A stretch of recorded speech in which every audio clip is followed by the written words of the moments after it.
Hi, I'm Captain JT. Let's talk about a typical day out on the water with Go Sail VI.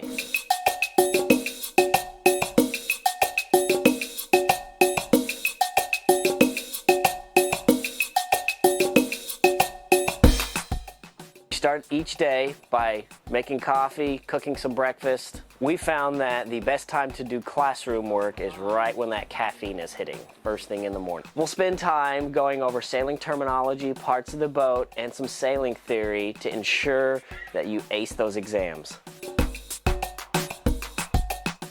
The majority of the day is spent doing hands-on practice, which is where you really learn to sail.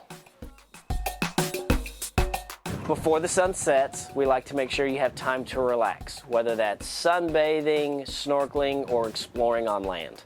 Sometimes we'll even load up in the dinghy, ride to shore so that we can enjoy a meal.